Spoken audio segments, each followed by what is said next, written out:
Muy buenas noches para todos. Muchas gracias por su asistencia a esta sexta sesión de la estrategia Aprendiendo con mi tutor. El día de hoy vamos a ver los métodos de valoración de empresas y bueno, esperamos que alrededor de una hora nos gastemos en esa explicación y también unos breves comentarios sobre el PBGO, ¿no? Que es el valor presente de las oportunidades de crecimiento. ¿Okay? Yo he preparado unas diapositivas, así que pues les pido por favor que me colaboren leyendo alguna de ellas. Vamos a resolver dudas, obviamente, y cualquier duda pues me avisan. Ok, voy a compartir entonces pantalla con ustedes. Listo.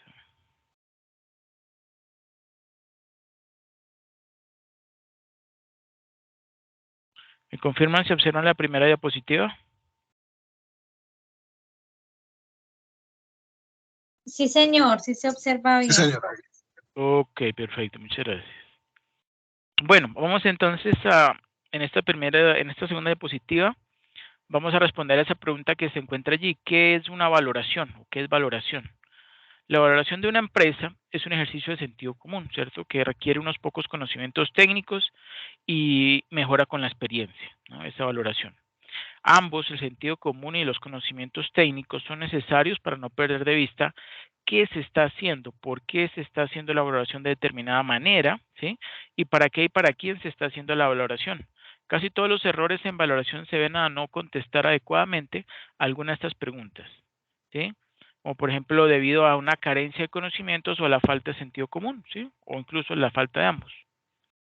Los métodos conceptualmente correctos para valorar empresas son expectativas de continuidad, ¿sí? Perdón, los métodos conceptualmente correctos para valorar empresas con expectativas de continuidad son los basados en el descuento de flujo de fondos, que ahorita lo vamos a ver con más detenimiento, ¿sí? Es decir, consideran a la empresa como un ente generador de flujos de fondos y por eso sus acciones y su deuda, ¿cierto?, son valorados como otros activos financieros. Otro método, ¿sí?, que tiene lógica y consistencia es el valor de liquidación, ¿sí? Y también tiene que ver con una valoración, pero se aplica, como su nombre lo dice, cuando se va a liquidar la empresa, ¿sí? Lógicamente, el valor de las acciones será el mayor entre el valor de la liquidación y el valor del descuento por flujos, ¿sí?, o descuento de flujos.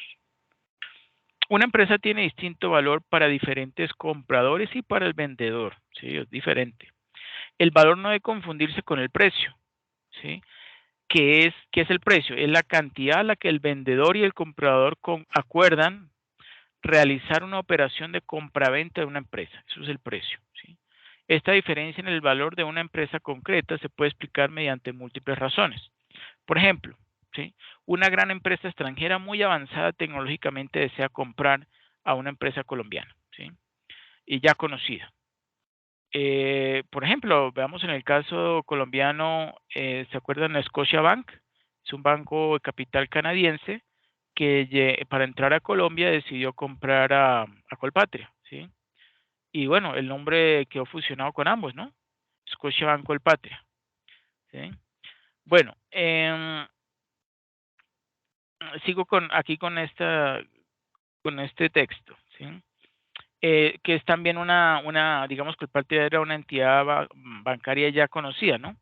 ¿Y por qué lo hizo? Pues para entrar en nuestro mercado, ¿sí? Aprovechando el renombre que ya tenía el Banco Colpatria, obviamente los clientes, el prestigio, ¿sí? Porque pues es un banco con bastantes clientes y bastante capital, ¿no?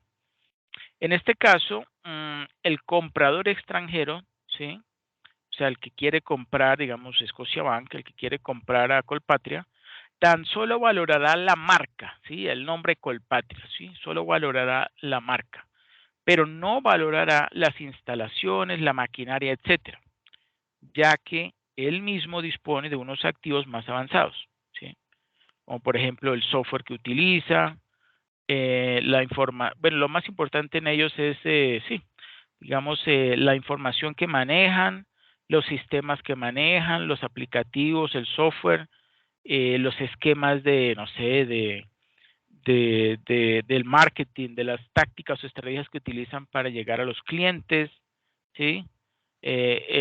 También, por ejemplo, puede ser la facilidad de recursos, como es un banco canadiense, pues ellos obviamente tienen facilidad de obtener dólares, ¿sí? Sean dólares canadienses o americanos, y que pues ustedes saben, están, digamos, el pedir prestado dinero en Estados Unidos en estos momentos, pues no está, las tasas no están altas. Ahorita están empezando a subir últimamente, pero estaban muy bajas, ¿sí? En la última década. Entonces, por eso, pues era un gran negocio, ¿cierto?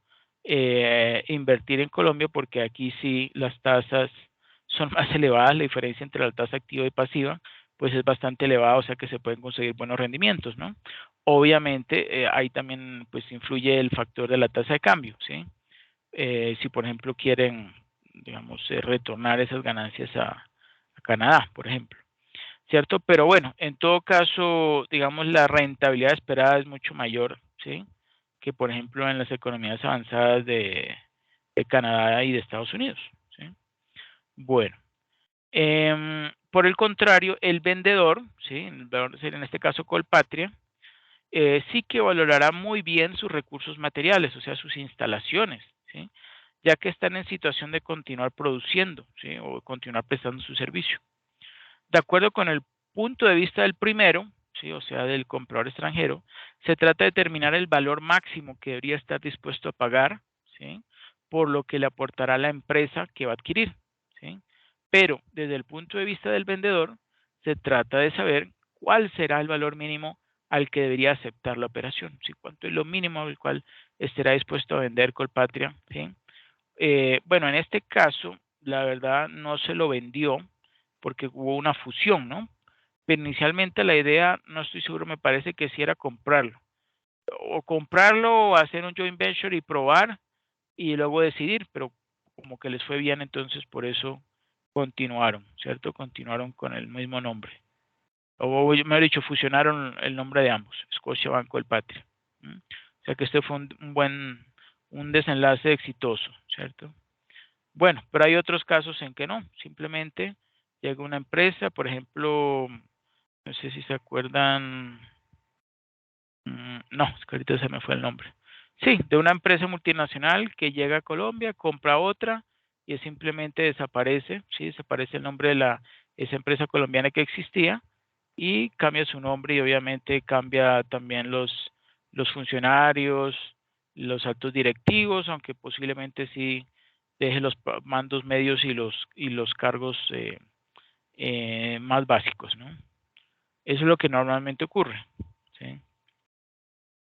Bueno, la siguiente diapositiva, ¿cuáles son los propósitos de una valoración? Estas dos cifras, o sea, mediante estas dos posturas, ¿sí? Son las que se confrontan en una negociación, en la cual finalmente se acuerda un precio que está generalmente en algún punto intermedio entre ambas posturas, ¿sí? Una empresa también puede tener distinto valor para diferentes compradores por diferentes razones. Por ejemplo, distintas percepciones sobre el futuro del sector y de la empresa, distintas estrategias que vayan a aplicar. Unos pueden coincidir en que puede aplicar una u otra estrategia y pues eso va a influir obviamente en su desempeño y en su rentabilidad, ¿cierto? El que aplican o no economías de escala, ¿sí? Y economías de complementariedad, ¿ok? Entonces, y ahorita vienen, ustedes ven allí en subrayado en color verde, ¿sí? Esos son algunos de los propósitos de una valoración. Por ejemplo, tenemos eh, para aplicar la valoración en operaciones de compraventa, ¿sí? Para el comprador, la valoración le indica el precio máximo a pagar, ¿sí? En cambio, para el vendedor, la valoración le indica el precio mínimo por el que debe vender, ¿sí? También le proporciona una estimación de hasta cuánto pueden estar dispuestos a ofrecer distintos compradores. ¿Para qué más se utiliza? Pues para valoraciones de empresas cotizadas en bolsa, para comparar el valor obtenido en la cotización de la acción en el mercado, para decir en qué valores o sí, en qué acciones, por ejemplo, concentrar su cartera, aquellos que le parecen más infravalorados por el mercado, ¿sí? La valoración de varias empresas y su evolución sirve para establecer comparaciones entre ellas y adoptar estrategias. ¿Para qué también se puede utilizar la valoración? Para salidas a bolsa. La valoración es el modo de justificar el precio al que se ofrecen las acciones al público, ¿sí?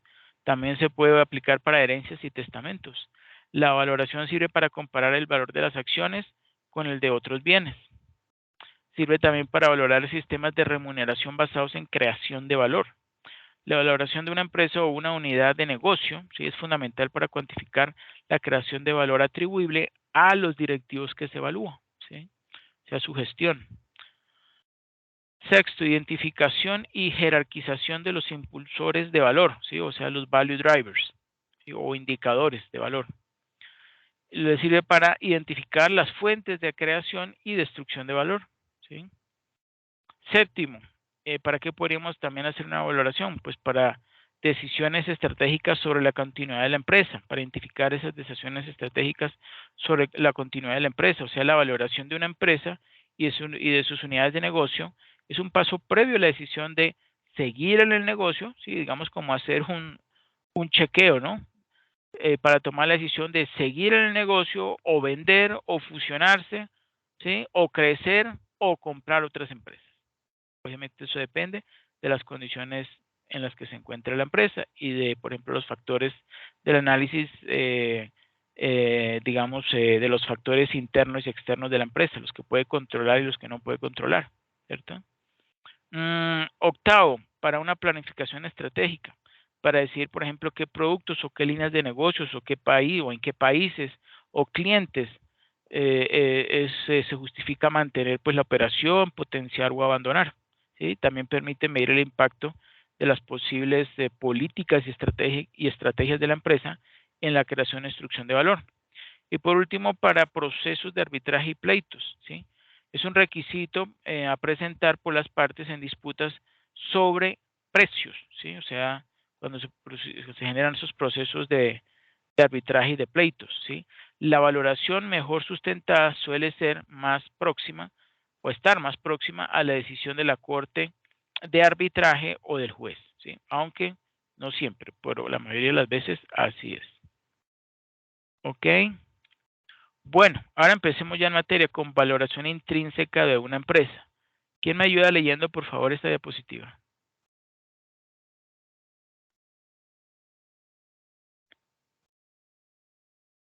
Buenas noches, si quieren yo leo. Buenas noches, sí. El valor intrínseco o valor fundamental o precio teórico de un activo es el valor de un activo de una empresa que se obtiene considerando todos los componentes tangibles e intangibles que rodean un activo. También se conoce como valor real. También se dice que el valor intrínseco es aquel que un inversor racional completamente informado acerca de todo lo que rodea a este activo está dispuesto a pagar por él. Eso sí, dependiendo de la complejidad del activo, será más fácil o casi imposible estar completamente informado de todo lo que rodea un activo. Uno de los activos más valorados por los analistas y más complejos de valorar son las acciones. El valor intrínseco se utiliza cuando asumimos el principio de la empresa en marcha, es decir, que la empresa seguirá operando en el futuro. Si por el contrario no podemos asumir que la empresa seguirá operativa en el futuro, debemos calcular el valor de la liquidación. En un mercado eficiente, los precios de mercado muestran el valor intrínseco. Por ello, son considerados indicadores fiables el valor intrínseco en muchos ámbitos. Por ejemplo, en contabilidad se toman los precios de mercado como correcta valoración de los activos. Los analistas utilizan diferentes modelos de valoración para determinar el valor intrínseco de un activo, una acción o un bono, por ejemplo, y después compararlo con el precio de mercado para determinar si el precio del mercado tiene un precio adecuado. En este caso, qué pena, en caso de que la acción esté sobrevalorada, el precio del mercado es mayor que el valor intrínseco, o infravalorado, el precio de mercado es menor que el valor intrínseco. Un inversionista podría aprovechar dicha situación y beneficiarse de dicho desfase. Perfecto, muchas gracias. Entonces ya están viendo, ¿no? El valor intrínseco de una empresa es el mismo valor real, ¿no? O sea, es lo que un inversionista bien informado estaría dispuesto a pagar, ¿cierto? Por por una empresa, ¿no? O por una acción. También podríamos mirarlo desde ese punto de vista. ¿Ok? Bueno. ¿Quién me ayuda leyendo esta otra diapositiva? ¿Alguien que no haya leído?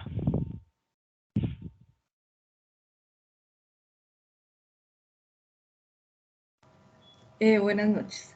Buenas noches. Para calcular el valor intrínseco de un activo, en primer lugar debemos saber qué tipo de activo estamos valorando. Dependiendo del tipo de activo, existen varios modelos de valoración. Vamos a ver los modelos más habituales de valoración de una acción y un bono. Valor intrínseco de una acción. Es el valor intrínseco de las acciones de una compañía. Para poder conocer el valor de una acción es necesario valorar la compañía. Para ello existen múltiples métodos de valoración de empresa. Estas son las más comunes. Primero, modelos de descuento de flujos. Son los modelos más utilizados porque calcula el valor en función de los beneficios o ingresos futuros. Existen diferentes modelos de descuento de flujos. A. Método de dividendos descontados. Son métodos para valorar el precio de la acción de una compañía en función de los dividendos que va a repartir dicha compañía en el futuro. El modelo de dividendos más utilizados es el modelo de Gordon. B. Modelo de descuento de flujos de caja libre. Es uno de los métodos más utilizados ya que calcula directamente el dinero que entra y sale de una compañía, estimando los flujos de caja futuros. Segundo, modelos de valoración por múltiplos. Utilizan múltiplos que utilizan la información de la cuenta de resultados para valorar una empresa. Por ello también se conoce como método de valoración basados en estados de resultados. Los ratios más utilizados son el PER, el valor de la empresa y el EBITDA. Tercero, modelos de valoración contable. Es el valor que contablemente debería tener una empresa y cuya información se extrae del balance de una empresa. Nos indica qué vale la empresa contablemente, ya que se calcula sumando todas sus posesiones o activos, edificios, maquinaria, etcétera, de la empresa y restándole las deudas, patrimonio neto y dividiéndolo entre el número de acciones emitidas por esta. Perfecto, muchas gracias. Bueno, ¿quién continúa? Esto continúa. Alguien que no haya leído. William, por ejemplo.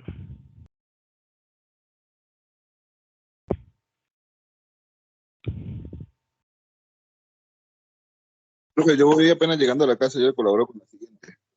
Bueno, ok, entonces veamos. Yo leo, profe. ¿Quién? Ingrid. Ingrid. Ah, bueno, listo, Ingrid. Con valoración por múltiplos. Con este método se trata de encontrar unas razones de valor representativos en un sector, comparables, extrapolables a la empresa que se intenta valorar.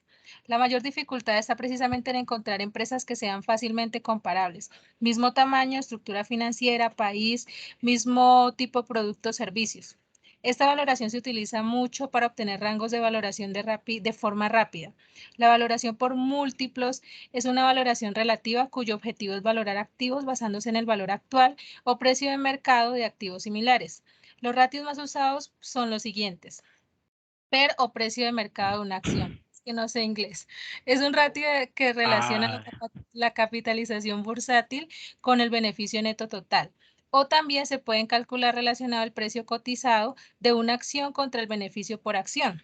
Para el primer caso, se puede estimar el valor de toda la empresa sumando el capital de la empresa, el valor de la deuda neta. Es importante tener en cuenta que el resultado obtenido por el PER se verá afectado por el nivel de apalancamiento de la empresa. Su fórmula de cálculo es PER igual capitalización bursátil sobre beneficio neto. La capitalización bursátil expresa el valor patrimonial de una empresa. Capitalización bursátil igual número de acciones en circulación por precio actual de la acción. Para el segundo caso, indica el número de veces que está contenido el beneficio por acción en el precio de mercado de la misma. Las acciones con un alto potencial de crecimiento de los beneficios tendrán un PER alto, lo que también conlleva la posibilidad de un apreciable descenso en el valor de los títulos si no se cumplen las expectativas, y viceversa. Conceptualmente, expresa la valoración que realiza el mercado sobre la capacidad de generación de beneficios de la empresa. PER igual precio de mercado de la acción sobre beneficio por acción. El BPA es el indicador que relaciona el beneficio neto después de intereses e impuestos con el número de acciones en circulación. En definitiva, indica la remuneración teórica que la empresa ofrece a las acciones ordinarias. Perfecto, muy bien, muchas gracias, Ingrid. ¿Quién más sigue? Jenny. Sí, señor. Jenny no ha leído, ¿no? Señor. Bueno, ¿puede leer esta diapositiva? Sí, señor. Ok. Las ventajas de utilizar el PER son, primero, es uno de los ratios más utilizados por los inversores. Segundo, posibilita el obtener estimaciones del PER futuros mediante beneficio por acción. Las ventajas de utilizar el PER son, primero, resultados del PER pueden estar distorsionados debido a las diferencias contables entre países. Segundo, también se puede distorsionar los resultados debido al nivel de apalancamiento. Tercero, es un ratio muy sensible en empresas cíclicas. PER relativo es un ratio que relaciona el PER de las empresas con el PER del país. Es adecuado para comparar empresas de distintos países. Puede quedar distorsionados por los diferentes ciclos económicos en los distintos países y en algunos países pueden estar excesivamente influidos por algunos sectores o empresas dominantes. Se calcula así, per empresa y per país. Segundo, ratio valor-beneficio. El contrario del PER. Con este se puede ignorar el grado de apalancamiento al calcular el múltiplo del EBIT, ya que su resultado no se verá afectado. Se considera que de mejores resultados, pero se debe tener en cuenta los principios de contabilidad que utilizan las compañías para calcular el EBIT. Su fórmula de cálculo es valor de la empresa o BF raya EBIT. Permite ignorar el nivel de apalancamiento al calcular el múltiplo del EBIT, mientras que el PER no permite ignorar el nivel de apalancamiento. Tercero, ratio. P evita. Es un ratio que relaciona el valor de la empresa con EBITDA o también conocido como el cash flow operativo. Una de sus ventajas es que es usado como frecuencia para evitar las diferencias en políticas contables que puedan. Ahí lo cambié. Profe, sí. Ahí lo cambié, ya se vio actualizar. Tercero, afectar a los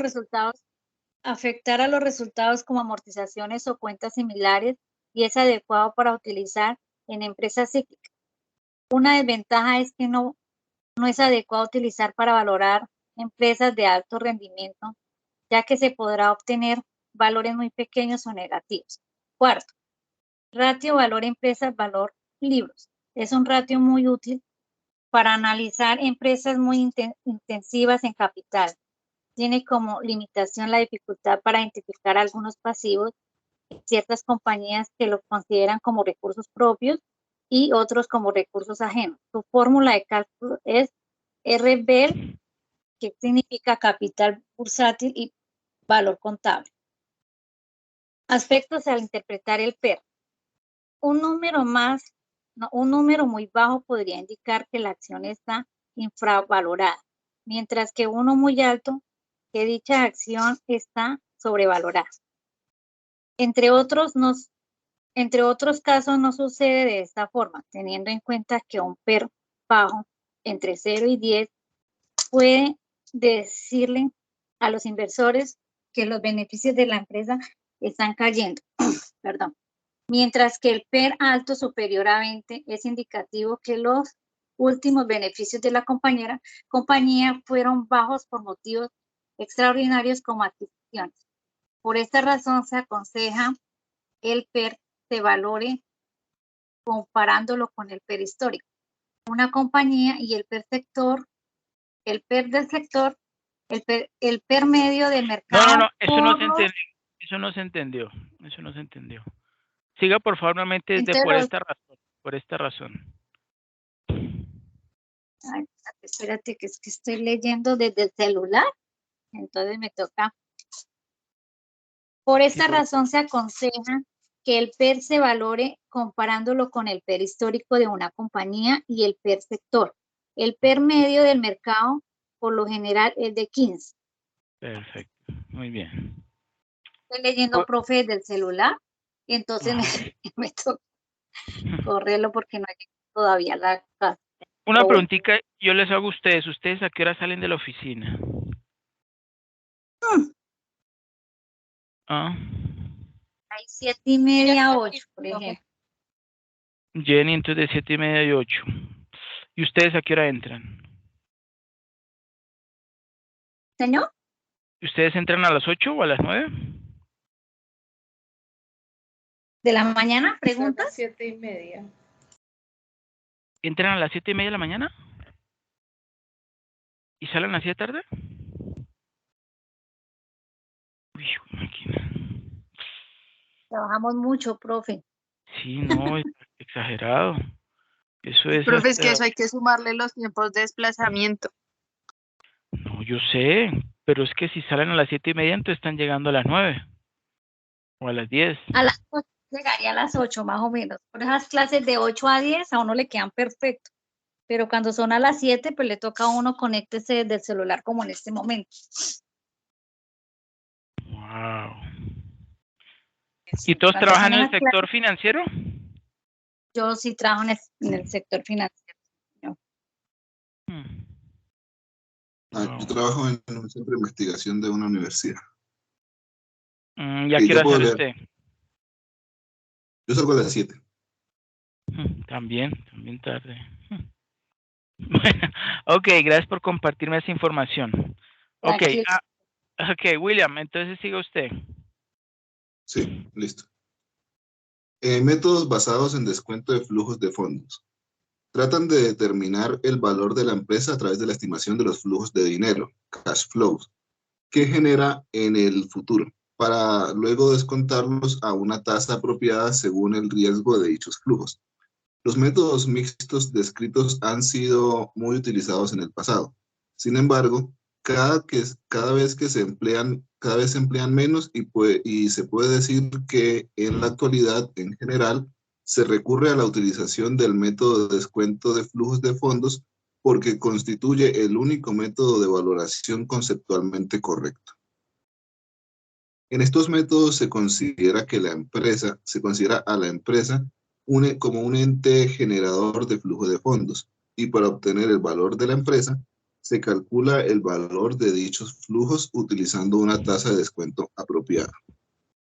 El valor de las acciones de una empresa, suponiendo su continuidad, proviene de su capacidad para generar dinero, flujos, para los propietarios de las acciones.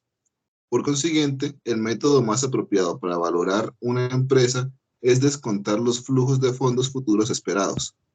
Los métodos de descuento de flujos de fondos se basan en el pronóstico detallado y cuidadoso para cada periodo de cada una de las partidas financieras vinculadas a la generación de cash flows correspondientes a las operaciones de la empresa, y como por ejemplo el cobro de ventas, los pagos de mano de obra, de materias primas, administrativos, de ventas, etc. Y la devolución de créditos, entre otros. Por consiguiente, el enfoque conceptual es similar al del presupuesto de tesorería. En la valoración basada en el descuento de flujos se determina la tasa de descuento adecuada para cada flujo de fondos. La determinación de la tasa de descuento es uno de los puntos más importantes.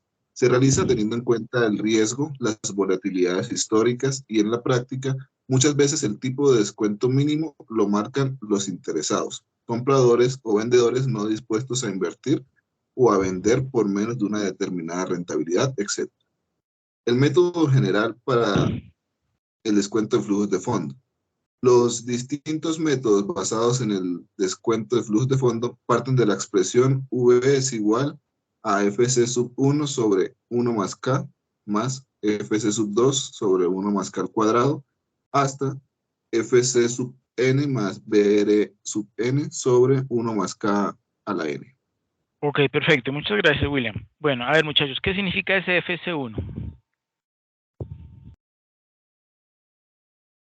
El flujo 1 Y el del C periodo 1. y la letra C. Flujo de caja, ¿no? Sí, el flujo de caja del periodo 1, del periodo 2. Exacto. Y cuando ustedes, por ejemplo, ese FC1 lo están dividiendo entre 1 más K, ¿qué significa eso?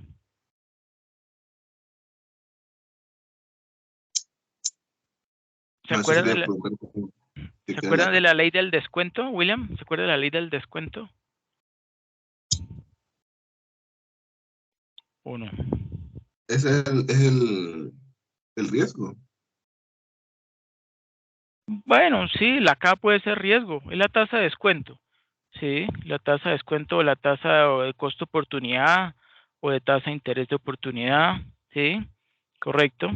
Pero algebraicamente ese flujo de caja que está en la posición 1, sí, en el año 1, cuando ustedes lo dividen entre 1 más K, temporalmente, ¿a dónde lo están llevando?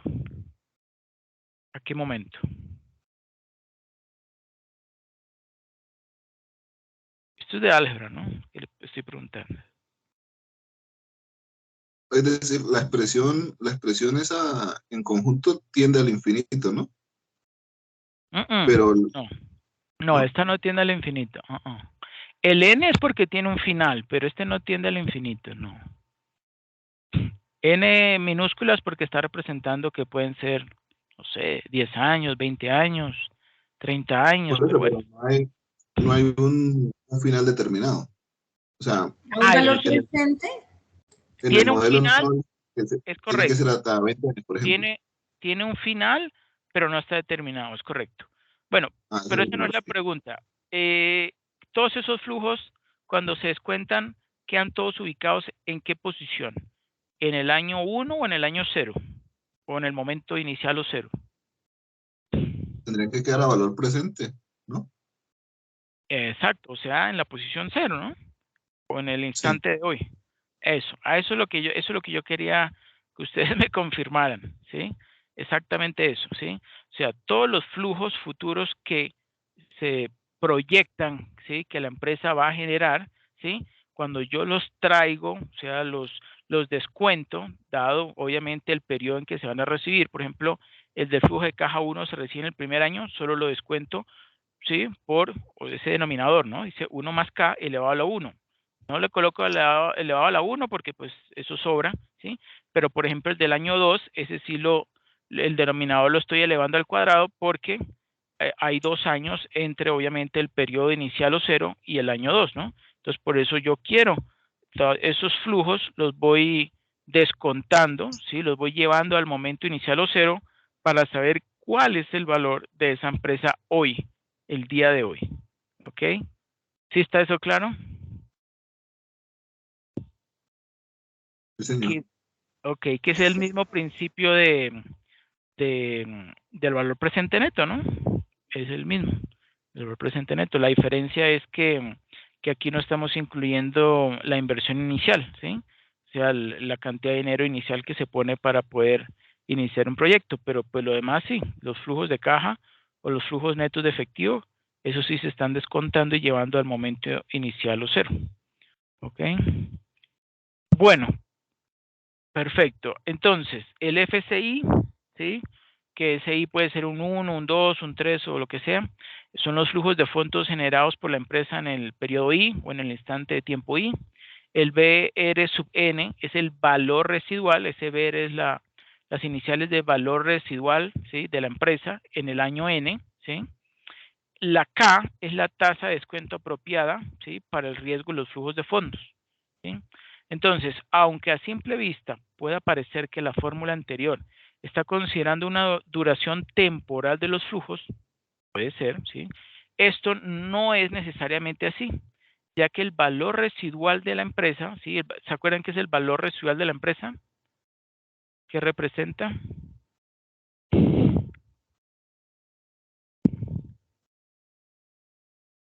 Esto es en términos contables, ¿no?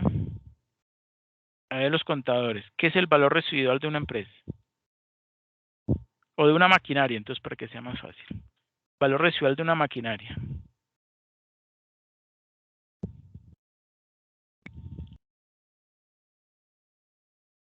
¿Ustedes se acuerdan que las máquinas tienen una vida útil, no? ¿La depreciación? El activo menos la depreciación. Exactamente, exactamente. El valor de compra de ese activo, ¿sí? Supongamos que fue de 100, ¿sí? Y a ese valor se le resta, ¿sí? Toda la depreciación, esa diferencia, ¿sí? Bueno, pueden haber dos casos, ¿sí? Una es que se haya descontado por completo, ¿sí? El valor de esa maquinaria y pues el valor, digamos, contable de ese activo, suponiendo que se depreció por completo, es de cero, ¿no? Pero resulta que ese activo, esa maquinaria todavía puede funcionar, ¿sí? Obviamente se le tendrá que hacer no sé, una repotenciación o algo así, pero se puede vender por un porcentaje de su valor de compra, digamos el 10% o el 20%. Entonces, digamos, ese valor es el valor residual, ¿sí? Y ese valor residual, ¿sí? Es el que posiblemente al cual se podría vender ese activo, ¿sí? En el mercado. En el caso del valor residual de una empresa, ¿sí? Pues es algo similar, pero no es que sea lo mismo, ¿no? Sino que, digamos, es el valor o, digamos, el excedente, ¿sí? ¿De qué? ¿Qué creen ustedes? De los activos y qué. La diferencia entre los activos, que son los bienes con los que cuenta la empresa para poder generar, ¿sí? O para llevar a cabo su operación y Los pasivos exacto, los pasivos junto con el con el patrimonio. patrimonio. Exacto, perfecto, muy bien. Entonces, esa diferencia sería el valor residual de la empresa, ¿sí? Y se puede calcular descontando los flujos futuros a, a partir de ese periodo, ¿sí?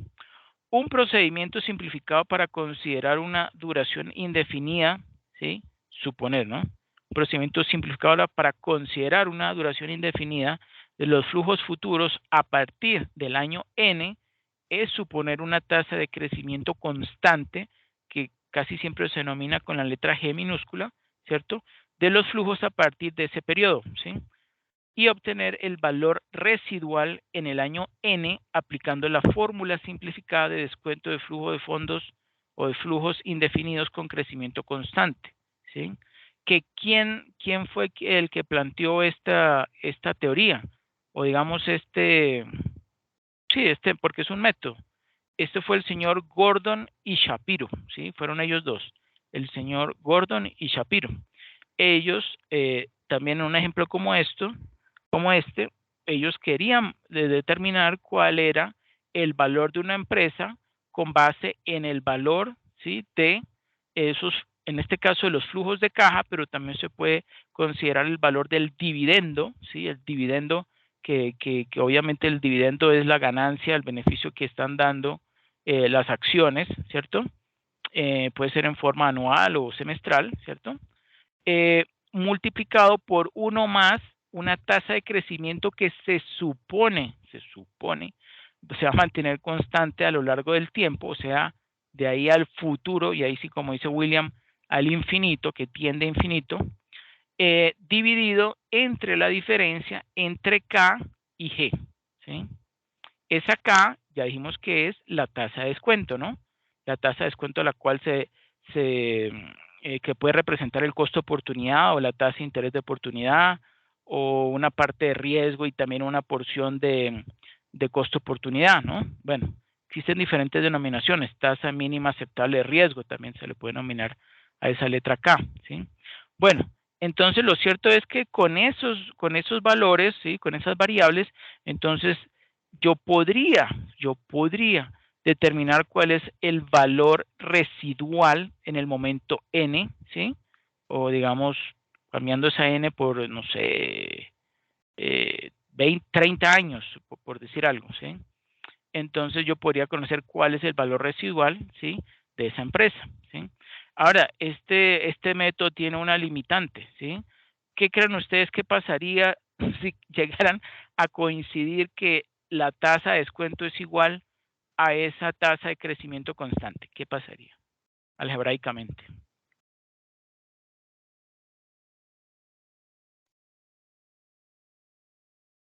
Da cero y por lo tanto no arroja resultados. Pues sería igual al BR. No, sería algo indefinido, sí, no habría una respuesta. No, hay razón. Una determinación. Exactamente, algebraicamente eso es un error, no es posible dividir entre 0. Entonces, pues tiene esa limitación, este método, ¿sí? Por eso los métodos hay que determinar cuál es el que mejor se ajusta y en algunos aplica y en otras ocasiones no aplica, ¿sí? Este, por ejemplo, es una de las desventajas que les acabo de mencionar, ¿sí? Y a veces ocurre, la tasa de descuento da igualito a la tasa de crecimiento constante que se haya establecido, ¿sí? Bueno, a pesar de que los flujos pueden tener una duración indefinida, ¿sí? Puede ser admisible despreciar su valor a partir de un determinado periodo, ¿sí? Dado que su valor actual es menor cuanto más lejano es el horizonte temporal. Por otro lado, la ventaja competitiva de muchos negocios tiende a desaparecer al cabo de unos años. Esa es otra realidad. Eso que planteó Gordon de que una empresa va a mantenerse con un crecimiento, sobre todo crecimiento constante hasta el infinito, eso no es cierto, pero pues algebraicamente así se planteó para poder tener una forma de poder calcular un valor, ¿sí? En este caso es el valor residual, pero también se podría calcular el valor de una empresa, ¿sí? Utilizando el valor de los dividendos, ¿sí? Bueno, muy bien. Ahora veamos el Free Cash Flow, ¿sí? FCF, o flujo de fondos libre o flujo de caja libre, ¿sí? Es el flujo de fondos operativo, ¿sí? Es decir, el flujo de fondos generados por las operaciones sin tener en cuenta el endeudamiento, ¿sí? O sea, la deuda financiera, y después del pago de impuestos. Es el dinero que quedaría disponible en la empresa después de haber cubierto las necesidades de reinversión en activos fijos, ¿sí? En necesidades operativas de fondos, suponiendo que no existe deuda y que por tanto no hay cargas financieras, no hay deuda, ¿no? Para calcular los flujos de fondo libre futuros, ¿sí? Los flujos de fondos futuros, se debe hacer una previsión del dinero que se recibirá y que deberemos pagar en cada uno de los periodos. Es decir, se trata básicamente del enfoque usado para realizar un presupuesto de tesorería. Sin embargo, para valoración de empresas, esta tarea exige prever flujos de fondos a una mayor distancia en el tiempo que la que habitualmente se realiza en cualquier presupuesto de tesorería. Porque ustedes saben que los presupuestos de tesorería se hacen máximo para un año, ¿no? Y en bloques por lo general semanales, ¿sí? O si es una actividad pues bastante continua y estable, puede ser mensual, ¿sí? Bueno, la contabilidad no puede proveernos directamente dichos datos porque por una parte utiliza el enfoque de lo devengado, ¿sí? Bueno, ustedes saben, ¿no? El enfoque de lo devengado, ¿no? Que surge o se registra en la contabilidad cuando nace el derecho o la obligación, no cuando efectivamente se pague, ¿sí? Bueno, y por otra asigna sus ingresos, costos y gastos basándose en criterios que no dejan de ser arbitrarios, ¿sí? Entonces ahí estamos observando unas limitaciones, ¿no? Del flujo de caja libre. Bueno, estas dos características de la contabilidad, ¿sí? O sea, el que, por ejemplo, la contabilidad utiliza el enfoque del devengado y el flujo de caja libre utiliza el otro enfoque, que es el de caja, ¿sí? Que es cuando efectivamente digamos, se genera una entrada o salida de recursos, ¿sí? Ese sería el enfoque de caja, es decir, dinero efectivamente recibido o entregado, o sea, cobros y pagos efectivos, ¿cierto? Sin embargo, ¿sí? Ajustando la contabilidad según esta última perspectiva, se puede calcular el flujo de fondos que nos interese, ¿okay? O sea, no es que sea una limitación, se puede ajustar. A continuación, trataremos de identificar los componentes básicos de un flujo libre de fondos, o un flujo de caja libre, ¿cierto? En el ejemplo de la empresa Supercolor S.A. La información del estado de resultados que se presenta, el que está allí a mano izquierda, ¿sí? El estado de resultados en la tabla 1, deberá ser ajustada para obtener el free cash flow de cada periodo. Podemos observar allí entonces que están 3 años, 2001, 2002, 2003. Tienen los valores de ventas, luego a eso se le restan los costos de mercancías vendidas, costos generales, amortización, y esa diferencia nos da el beneficio antes de intereses e impuestos, ¿sí? O que llamamos también como Cuando al ventas le quita el costo de ventas que obtiene. Utilidad bruta, ¿no? O beneficio bruto. Bueno, ese también se conoce como beneficio antes de intereses e impuestos, el BAIT, ¿cierto? Que para el año 2001 nos da 150, 160 en 2002 y 180 en 2003. Si a ese beneficio antes de intereses e impuestos le restamos el pago de intereses, lo que hemos pagado en nuestras deudas, pues obtenemos el beneficio antes de impuestos, ¿sí? O el BAT, ¿sí? Y si luego a ese beneficio antes de impuestos le quitamos realmente los impuestos, que en este caso es del 30%, pues obtenemos el beneficio neto, ¿sí? O BDT, ¿sí? Y ya después de ese beneficio neto, ¿sí? Que digamos ya incluye el pago de impuestos, el pago de intereses y todos los costos y gastos, ¿cierto? Entonces, una porción de ese beneficio neto se puede distribuir a los accionistas, ¿sí? En forma de dividendos, ¿sí? Y miran allí entonces cómo, por ejemplo, en el año 2003, había obtenido un beneficio neto de 84 y repartió 60, es decir, que le quedó en beneficios retenidos 24, ¿sí? En el año 2003. Y veamos aquí lo que dice este texto de acá y miramos también lo que dice aquí a mano derecha en lo que es el flujo de caja libre de Supercolor. La tabla 2, la que tenemos aquí a mano derecha, ¿sí? Muestra la obtención del free cash flow, ¿sí? O el flujo de caja libre, a partir del beneficio antes de intereses e impuestos, o sea, de la utilidad bruta, ¿sí? Entonces, vemos allí, a partir de ese beneficio antes de intereses e impuestos, ¿sí? Que es en el 2001 de 150, 160 en el 2002 y 180 en el 2003, ahí se le restamos, ojo, le restamos los impuestos, ¿sí? Y obtenemos el beneficio neto de la empresa sin deuda, ¿sí? Beneficio neto de la empresa sin deuda, miren, ahí está, 105 para el 2001, 112 para el 2002 y 126 para el 2003. Y al valor de esa cuenta le sumamos, ojo, le sumamos, esto no es en términos, mire, este flujo de caja libre no, digamos, toma cuentas o valores de el estado de resultados, ¿sí? O sea, de la contabilidad, pero esto es un indicador financiero, ¿sí? Financiero. Esto normalmente ¿quién lo calcula? Pues la contabilidad administrativa. ¿Y por qué lo calcula? Pues porque la idea de la contabilidad administrativa es precisamente obtener unos indicadores que permitan pues mejorar la gestión o gestionar adecuadamente, ¿sí? Los recursos de la empresa, ¿sí?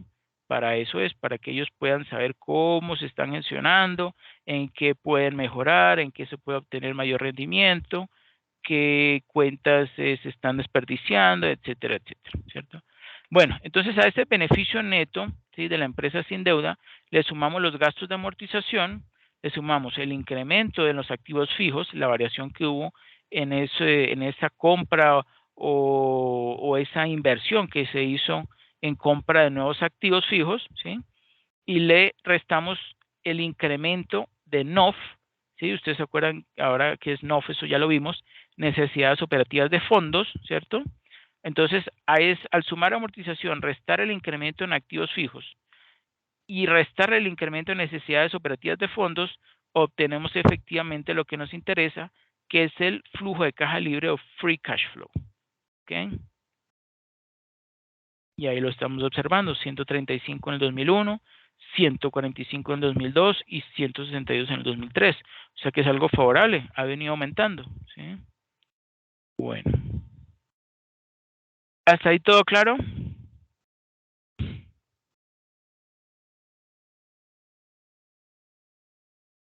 Sí, señor. Ok, perfecto. Entonces, continuamos. La obtención del free cash flow supone prescindir de la financiación de la empresa para centrarnos en el rendimiento económico de los activos de la empresa después de impuestos, visto desde una perspectiva de empresa en marcha. Eso ya lo mencionamos, es una empresa que está funcionando, ¿sí?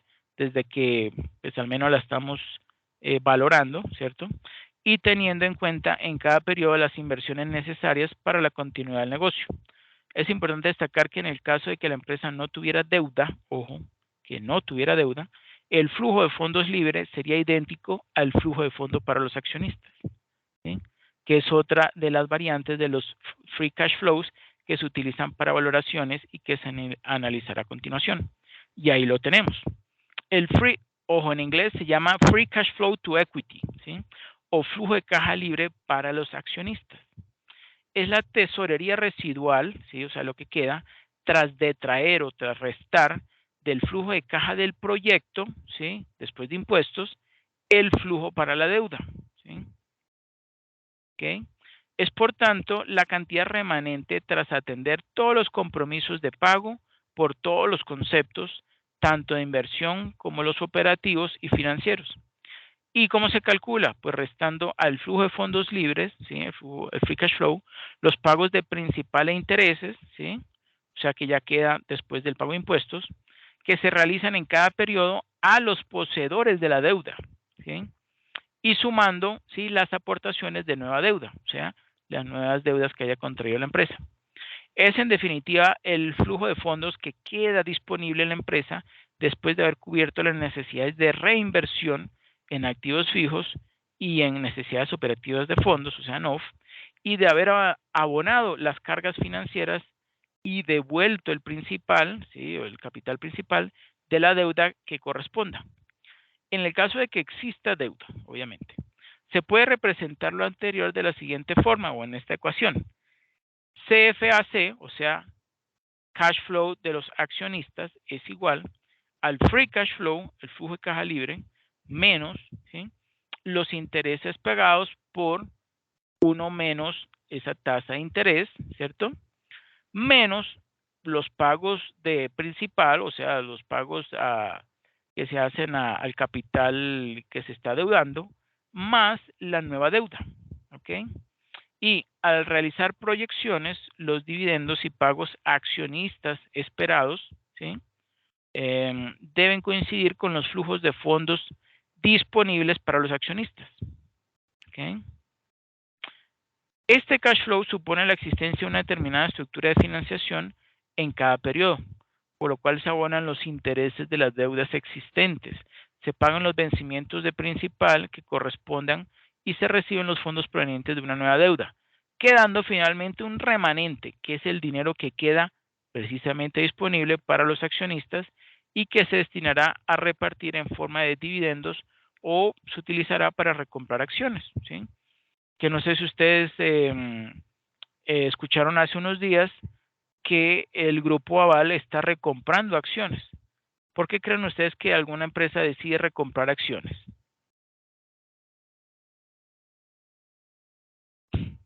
¿O qué efecto tiene el recomprar acciones para una empresa?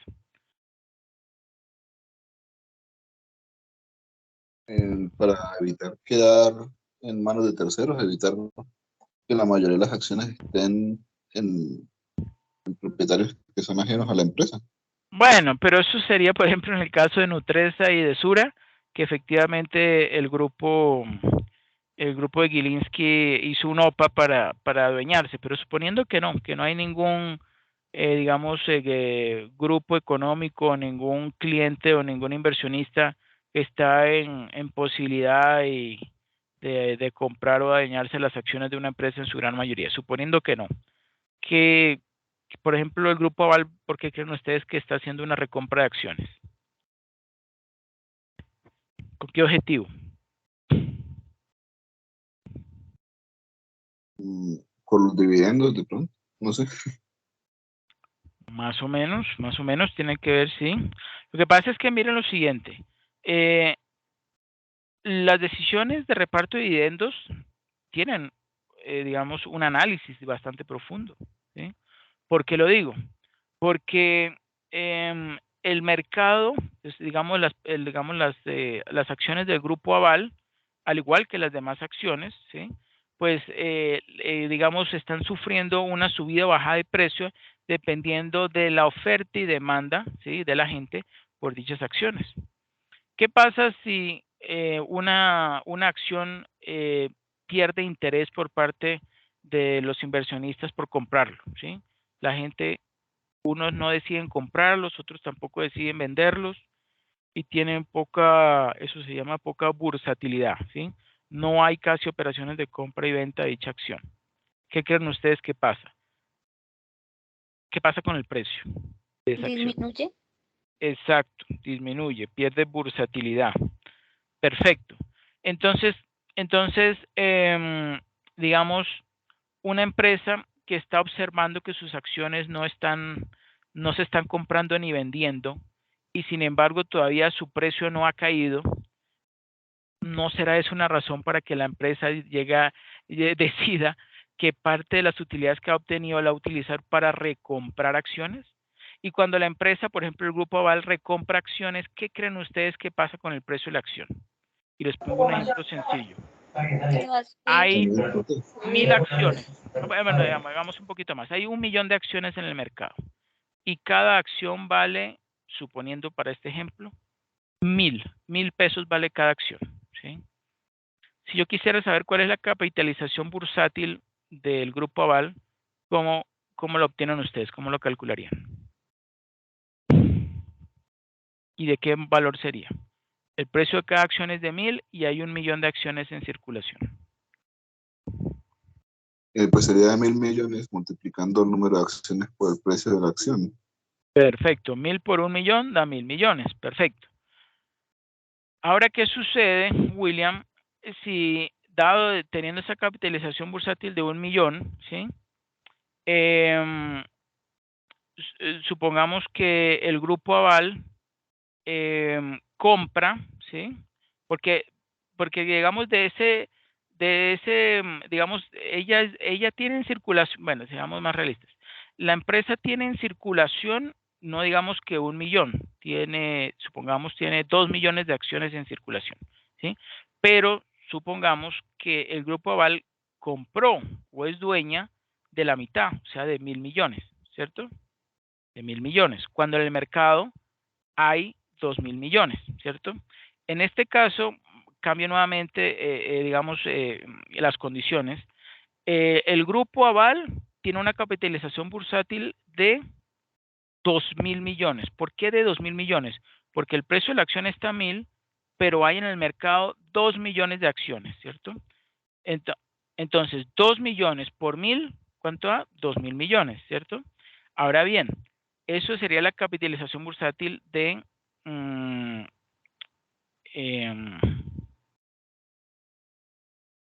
esta sería la capitalización bursátil del Grupo Aval, ¿sí?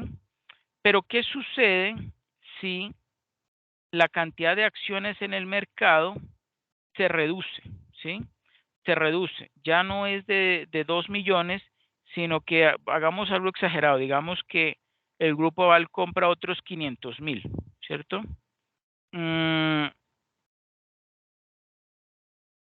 ¿Qué pasa si habían en el mercado 2 millones, ¿sí? Estaban circulando 2 millones de acciones, ¿sí?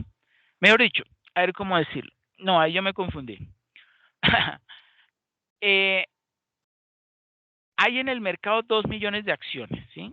Pero ya el Grupo Aval compró 1 millón. Supongamos los datos históricos, él ya compró 1 millón. Entonces queda en circulación, porque las que él compra ya no están en circulación. Entonces quedan en circulación todavía 1 millón, ¿cierto? 1 millón. Están en el mercado 1 millón, ¿sí?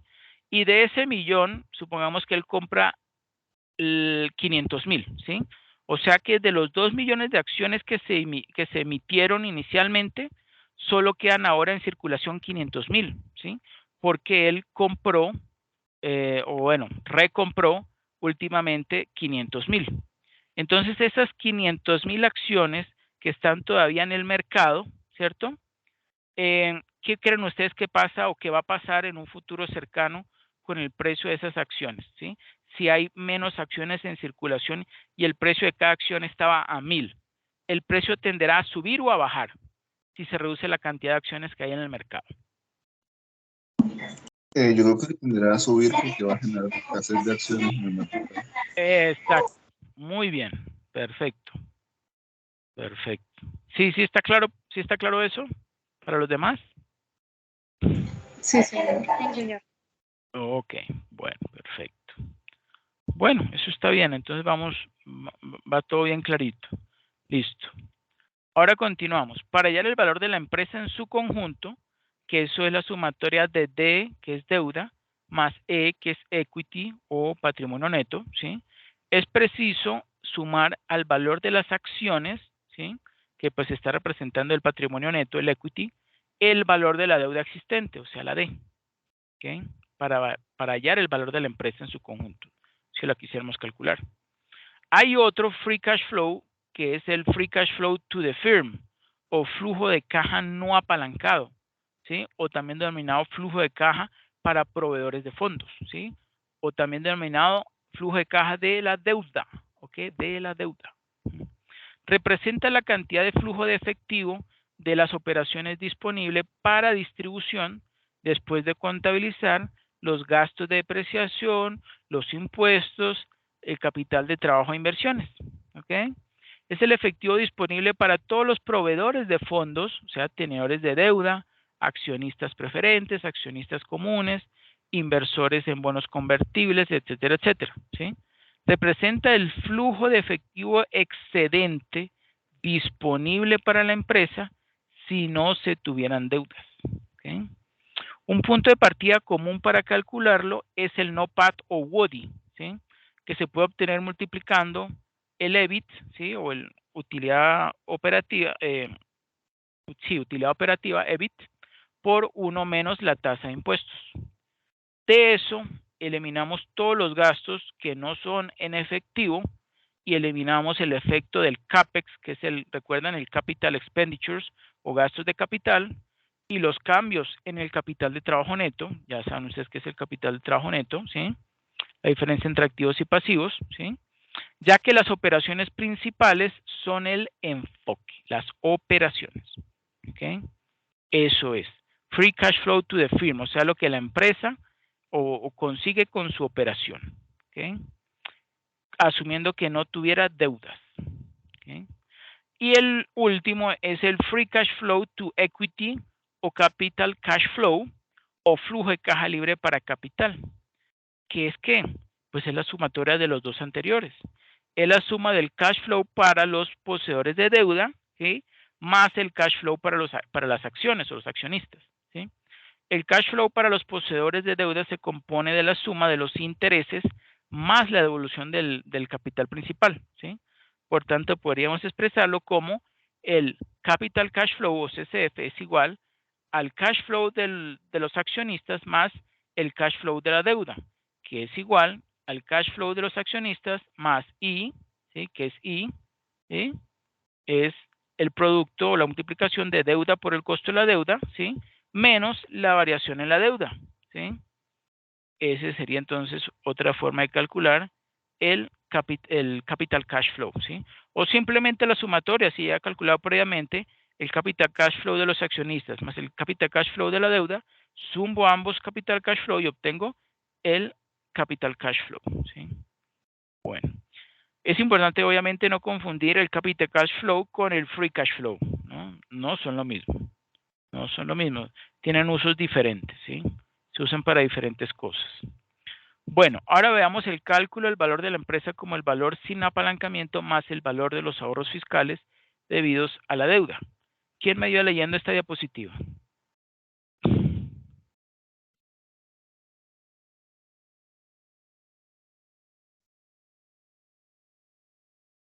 Yo, profe. Ok. El cálculo del valor de la empresa se realiza sumando dos valores. Por una parte, el valor de la empresa, suponiendo que la empresa no tiene deuda, y por otra, el valor de los ahorros fiscales que se obtienen por el hecho de que la empresa se esté financiando con deuda. El valor de la empresa sin deuda se obtiene mediante el descuento del cash flow libre, utilizando la tasa de rentabilidad exigida por los accionistas para la empresa bajo el supuesto de considerarla como si no tuviera deuda. Esta tasa, KU, es conocida como tasa unlevered, no apalancada, y es menor que la rentabilidad que exigirían los accionistas en el caso de que la empresa tuviera deuda en su estructura de capital, ya que en ese caso los accionistas soportarían el riesgo financiero que supone la existencia de la deuda y requerirían una prima de riesgo adicional superior. Para los casos que no existe deuda, la rentabilidad exigida a los accionistas, KU, es equivalente al coste promedio ponderado de los recursos, WACC, ya que la única fuente de financiación que se está utilizando es capital. El valor actual de los ahorros fiscales tiene su origen en el hecho de financiar la empresa con deuda y se produce específicamente por el menor pago de impuestos que realiza la empresa debido a los intereses correspondientes a la deuda en cada periodo. Para hallar el valor actual de los ahorros fiscales, del ahorro de impuestos debido a los intereses, habrá que calcularse primero los ahorros por este concepto para cada uno de los años, multiplicando los intereses de la deuda por la tasa impositiva. Una vez tengamos estos flujos, habrá que descontar a la tasa que se considere apropiada, aunque la tasa de descuento a utilizar en este caso es un tema algo conflictivo. Muchos autores proponen utilizar el coste de mercado de la deuda, que no tiene por qué coincidir con el tipo de interés al que la empresa haya contratado su deuda. Por consiguiente, el APB se condensa en la siguiente fórmula. Ahí está la fórmula. Ok, perfecto. Deuda más equity, o sea, más patrimonio neto, es igual al valor actual de ¿qué? De los free cash flow o flujos de caja libre, ¿sí? Dada, por eso tiene un punto coma, dado una KU, ¿sí? Que ya vimos que es KU, ¿no? Es la rentabilidad exigida a las acciones, que también se puede, o que está ese KU, esa U, significa unleveraged, ¿sí? O no apalancada, ¿sí? Es decir, la tasa no apalancada, ¿sí? Que es la misma rentabilidad que se le exige a los accionistas, solo los accionistas, ¿ok? Más el valor del escudo fiscal de la deuda, es decir, más ese beneficio, ¿sí? O ese, podríamos verlo en términos algebraicos como esa ganancia que se obtiene. Vamos a suponer en un ejemplo sencillo que la tasa impositiva es del 30%, ¿sí? Como resulta que cuando uno se financia con deuda, ¿sí? Tiene un beneficio ¿de qué? De precisamente ese impuesto, ¿sí? Porque esos impuestos que están dejando de pagar, ¿sí? O que está dejando de incluir dentro de su declaración de renta, ¿sí? Pues es uno de los beneficios por financiarse con deuda. Eso lo conocemos como el escudo fiscal, ¿sí? Entonces, si a ese valor de esos flujos de caja libre, ¿sí? Utilizando como tasa de descuento esa tasa desapalancada, ¿sí? Y le sumamos el valor de escudo fiscal de la deuda, entonces obtenemos el valor de la empresa, que como dijimos antes, es la sumatoria del patrimonio neto de la empresa más la deuda, ¿sí? Bueno. Ahora veamos el cálculo del valor de las acciones a partir del cash flow disponible para las acciones o para los accionistas, ¿sí? El valor de mercado de las acciones de la empresa se obtiene descontando el cash flow disponible para los accionistas. ¿A qué tasa utilizamos en este caso? Pues utilizamos la tasa de rentabilidad exigida para los accionistas, ¿sí? De la empresa, que conocemos como el K sub E, ¿sí? Sumando este valor de las acciones y el valor de mercado de la deuda, se determina el valor de la empresa, ¿sí? La rentabilidad exigida por los accionistas puede estimarse a través de uno de los siguientes métodos. Estos son los dos más utilizados, ¿sí? Uno es el modelo de valoración de crecimiento constante, que ya les había mencionado antes, de Gordon y Shapiro, que ahí miren lo que dice. Dice KE, o sea, el costo del patrimonio, ¿sí? Del equity, va a ser igual al dividendo sub 1, que si vemos acá ese dividendo sub 1 significa de dividendos a percibir en el periodo siguiente, ¿sí? En el periodo siguiente al de hoy, ¿sí? Por eso tiene un 1 y el inicial es sub 0, ¿sí? Dividendo en el momento futuro o en el siguiente periodo, dividido entre P sub 0, ese P sub 0 que representa el precio actual de la acción, ¿sí? Dividido entre el precio de la acción, y a eso le sumamos una G, que como ustedes saben es la tasa de crecimiento constante y sostenible de los dividendos, ¿sí? Bueno, por ejemplo, si una acción cotiza a 200 euros y se supone que pagará un dividendo de 10 euros, que pagará, ¿sí? O sea, en el siguiente periodo, y que tendrá un crecimiento anual de un 4%, ¿cuál sería ese costo del equity? ¿Sí? Dados esos valores, ¿cómo sería o cuál sería el costo del equity? Pues sencillo, sería aplicar esta fórmula. ¿Cuál sería el dividendo para el siguiente periodo? Pues ahí lo está diciendo, 10 euros, ¿sí? Lo divido entre el precio hoy de esa acción. El precio hoy de esa acción es de 200 euros, 10 entre 200. Y le sumo, ¿sí? Ese 4%, que es en términos decimales 0,04, ¿sí? Y eso nos da, ¿sí? 0,09, es decir, 9%. El 9% sería el costo del equity. ¿Qué otro método tenemos para calcular el costo exigido al capital? Pues a partir del modelo de equilibrio de activos financieros, que en inglés lo conocemos como el Capital Asset Pricing Model, ¿sí? El CAPM, que define así la rentabilidad exigida por los accionistas, ¿sí? ¿Qué significa esto? El costo del equity va a ser igual al rendimiento del activo libre de riesgo, que es el RF, ¿sí? Rentabilidad para inversiones sin riesgo, como por ejemplo los bonos del Tesoro de los Estados Unidos, ¿sí? Es un indicador muy utilizado, ¿sí?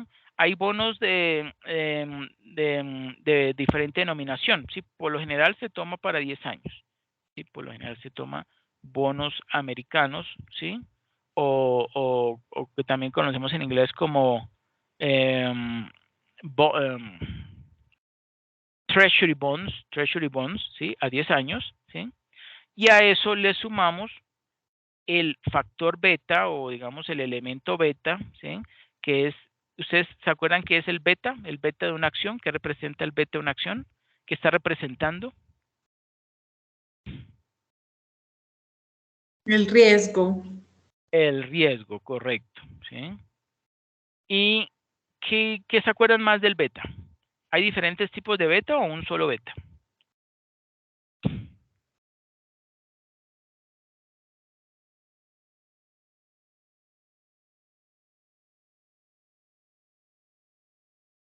Hay diferentes tipos de beta, ¿no? Hay betas desapalancados y hay betas apalancados, ¿sí? O sea, betas que consideran o que digamos están considerando a la empresa cuando está endeudada y cuando no está endeudada, ¿sí? Y ese beta está, digamos, bueno, aquí en Colombia, pero digamos más fácilmente se consigue la información en forma gratuita en Internet, se consigue la información del beta por sector de la industria, ¿sí?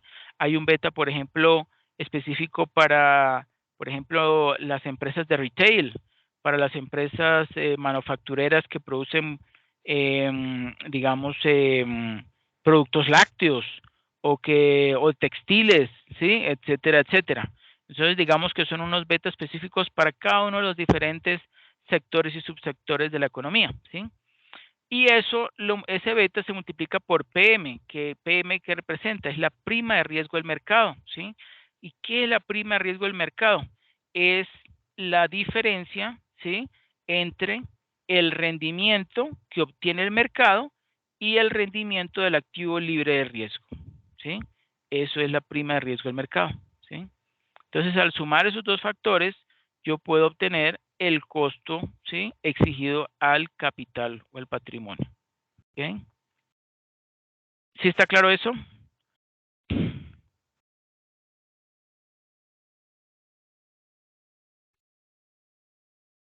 Bueno. Ahora veamos métodos basados en descuento de flujos de fondos. ¿Quién me ayuda leyendo esto?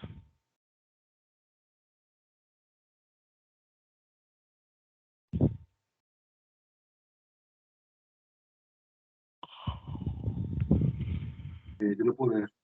Ok, perfecto. La obtención del free cash flow supone prescindir de la financiación de la empresa para centrarnos en el rendimiento económico de los activos de la empresa después de impuestos, visto desde una perspectiva de empresa en marcha y teniendo en cuenta en cada periodo las inversiones necesarias para la continuidad del negocio. Es importante destacar que en el caso de que la empresa no tuviera deuda, el flujo de fondos libres sería idéntico al flujo de fondos para los accionistas, que es otra de las variantes de los cash flow que se utilizan para las valoraciones y que se analizará a continuación. Cálculo de valor de la empresa a través del free cash flow. Para calcular el valor de la empresa mediante este método, se realiza el descuento, la actualización, de los free cash flows utilizando el coste promedio ponderado de la deuda y acciones o coste promedio ponderado de los recursos, el WACC.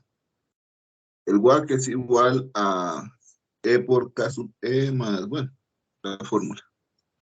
Siendo D el valor de mercado de la deuda, E el valor de mercado de las acciones, KD el coste de la deuda antes de impuestos, igual a rentabilidad exigida a la deuda, T la tasa impositiva, KE la rentabilidad exigida a las acciones que refleja el riesgo de las mismas.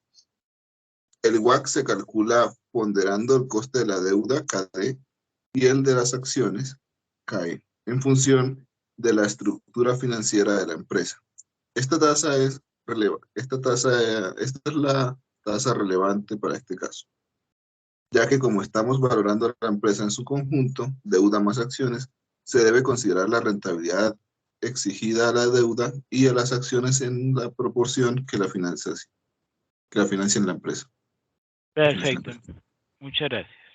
Bueno, y aquí tenemos cuáles son las etapas básicas de una valoración por descuento de flujos. Miren estos tres segmentos. El primero que vemos aquí dice análisis histórico y estratégico de la empresa y del sector. En el segundo segmento vemos las proyecciones de los flujos futuros y en el tercero vemos la determinación del coste, o sea, la rentabilidad exigida de los recursos, ¿sí?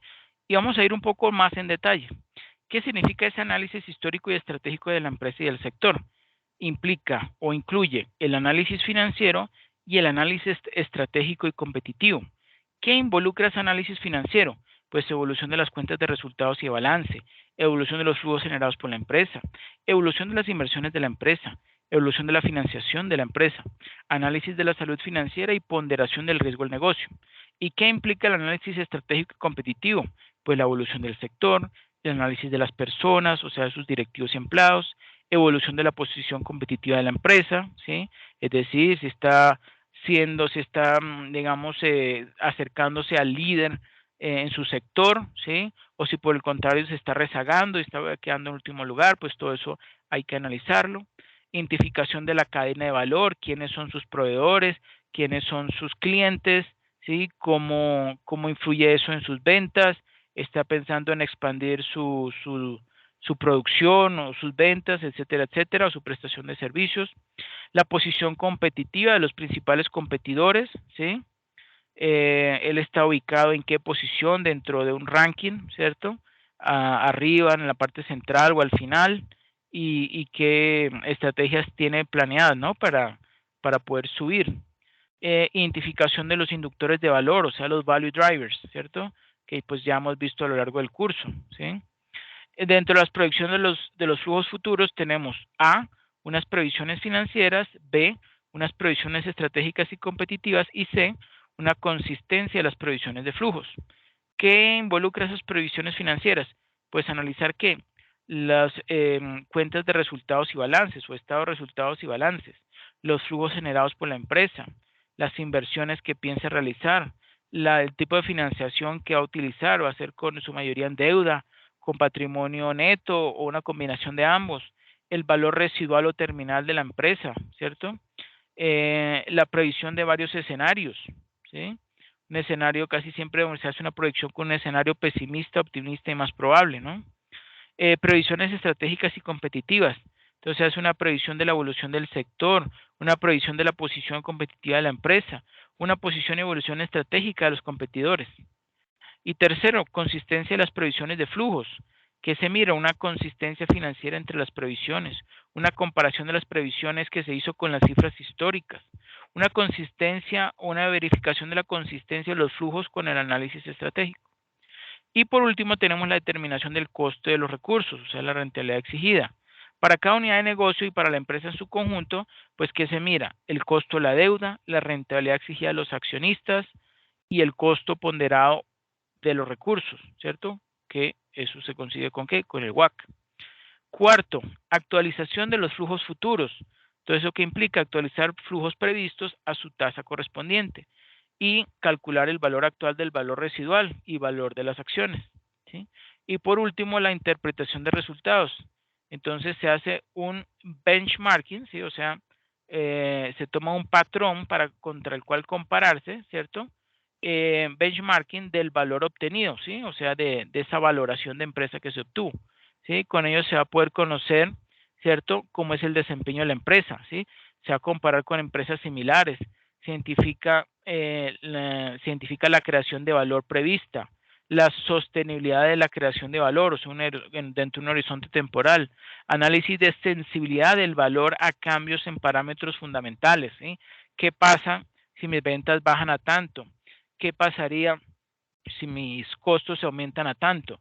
¿Qué pasa si los insumos que yo importo no los puedo conseguir y me toca entonces traerlos o comprarlos aquí en el mercado local a un precio mayor? ¿Eso cómo va a impactar mis costos? Obviamente mis costos, dependiendo de si se aumentan en tanto porcentaje, pues van a obligarme a aumentar el precio de venta, ¿sí? Etcétera, etcétera.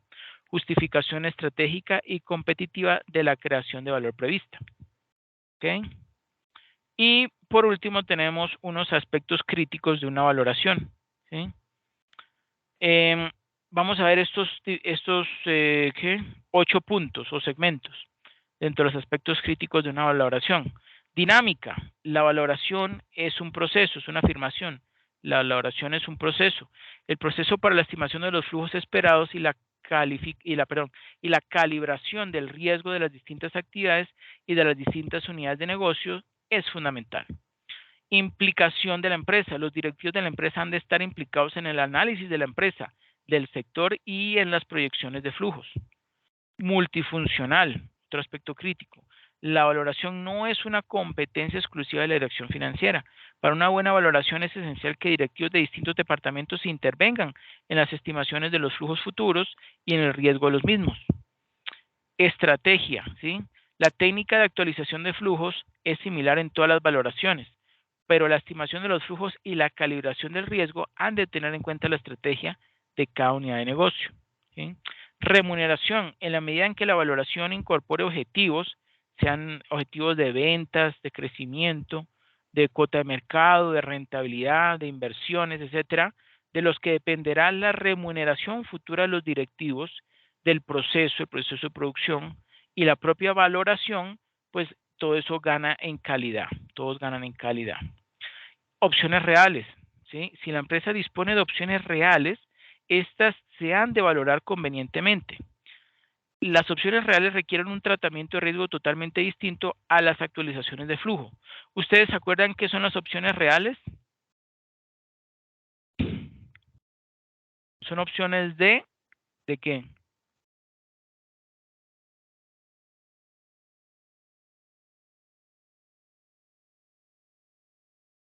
O también se los conoce como ¿qué?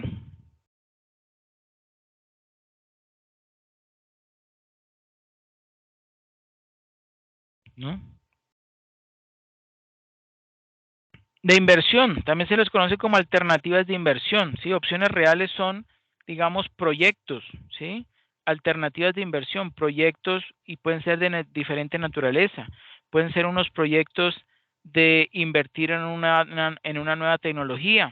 Puede ser un proyecto de invertir en compra de incluso algo que no sea de su misma operación, pero que puede generarle unas ganancias extra. Por ejemplo, a comprar y vender finca raíz, ¿cierto? Podría ser esto una opción real y determinar obviamente cuál va a ser el mayor rendimiento y considerar muy en detalle cuáles son los riesgos que se asumen. Pues obviamente todo esto hace parte de lo que se conoce como unas opciones reales, ¿ok? Bueno, el análisis histórico. Aunque el valor depende de las expectativas futuras, un concienzudo análisis histórico de la evolución financiera, estratégica y competitiva de las distintas unidades de negocio es fundamental para evaluar la consistencia de las previsiones. Y por último, tenemos que sea técnicamente correcta. La corrección técnica se refiere fundamentalmente a el cálculo de los flujos, el tratamiento adecuado del riesgo que se traduce en las tasas de descuento, ¿sí? Que sea pues lo más realista posible. C, la coherencia de los flujos utilizados con las tasas aplicadas, ¿sí? D, cálculo del valor residual y por último el tratamiento de la inflación. ¿Ok? Esos serían entonces los aspectos críticos, ¿sí? A considerar en una valoración de una empresa. ¿No? Y ahora tenemos algo cortico del valor presente de las oportunidades de crecimiento. ¿Quién me ayuda leyéndolo?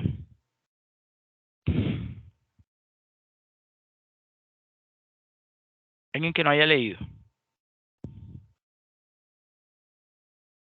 En teoría, el objetivo de todas las empresas Ok, listo. Sí. debería ser maximizar la riqueza de los accionistas.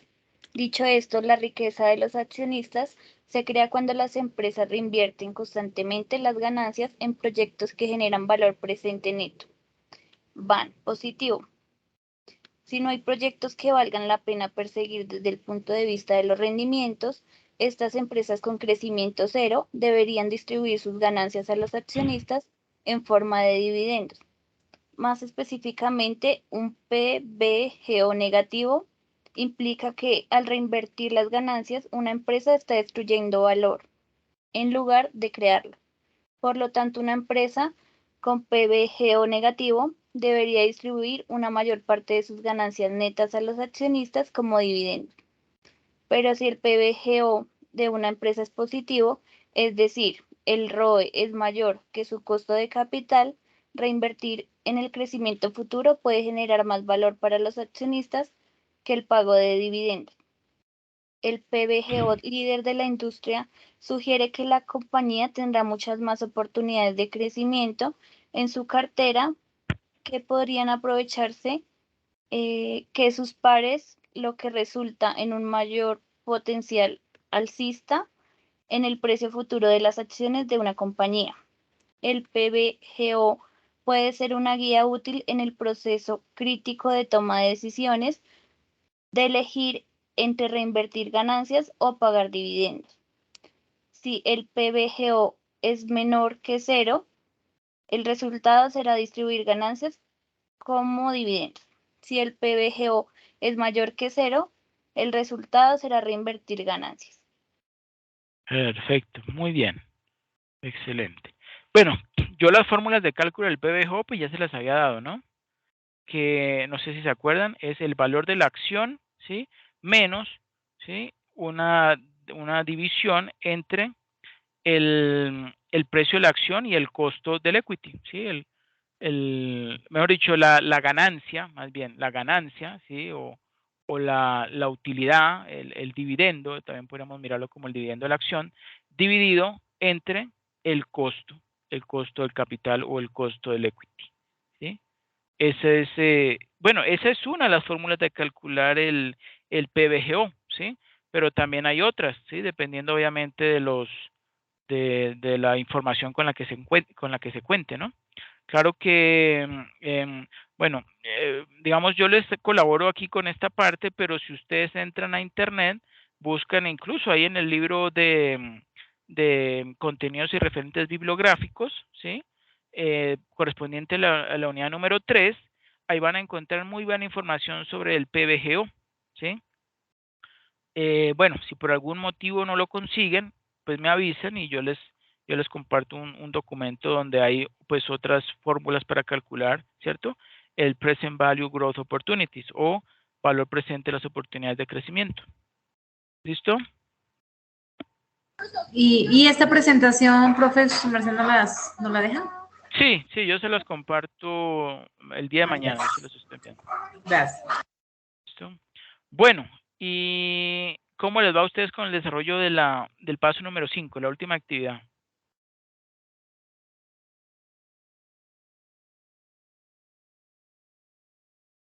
Profe, pues a mí personalmente me falta calcular el valor teórico de la firma y el valor presente de las oportunidades de crecimiento, porque pues no, la verdad no entendía cómo calcularlo, porque la fórmula trae la cantidad de acciones y pues en el ejercicio no indica cuántas son, entonces ahí me confundí. Es cierto. Bueno, sí, no, yo entiendo. Lo que pasa es que sí, efectivamente, como la información se obtuvo de un simulador, pero digamos ese simulador no es perfecto, digamos no es completo. Si quieren, por facilidad de cálculos y sí, para que no tengan que buscar la otra fórmula de calcular el PBGO, que ya es un poquito más contable, si quieren, supongan que al patrimonio neto de la empresa, Ya saben que es el patrimonio neto de la empresa, es la diferencia entre los activos y los pasivos, ¿cierto? Del patrimonio neto. Divídanlo entre la cantidad de acciones emitidas y supongan que la cantidad de acciones emitidas, ¿sí? Es de, pongamos que es de 1000 acciones, porque creo que ustedes tienen unas cifras como de 60.000, ¿no? 60.000, 120.000 en el patrimonio neto, ¿o me equivoco? Porque eso es en euros, ¿cierto? Y está en miles. Bueno, hagamos lo siguiente. Supongamos, ustedes ponen los valores, ¿sí? En euros, ¿sí? Si ahí aparece, por decir algo, 120.000, pues serían en verdad 120 millones. Entonces, supongan que hay 1 millón de acciones. Y obviamente, si viene el patrimonio neto entre 1 millón, pues le daría el precio de cada acción.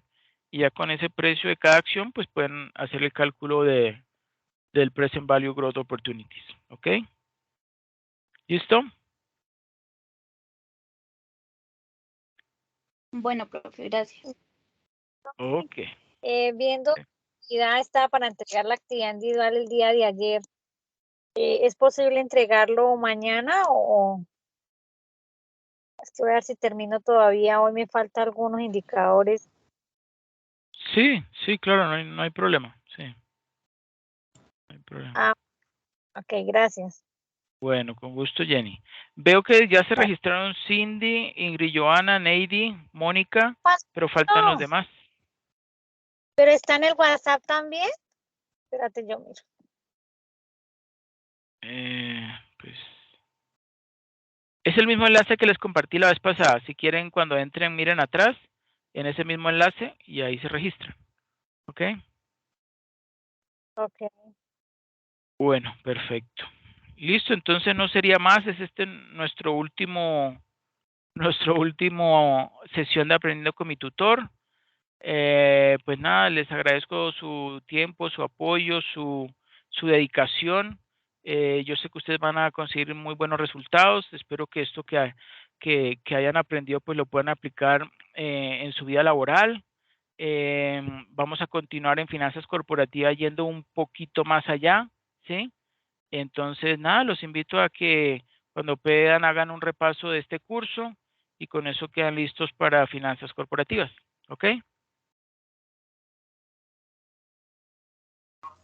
¿Su merced nos Gracias, dicta profe. finanzas corporativas? Sí, correcto. Ok, profe. Entonces nos veremos. Ok, Muchas con gracias. gusto. Muchas Bueno, gracias, profesor. con mucho gusto. Gracias. Con mucho gusto. Feliz noche para todos. Gracias.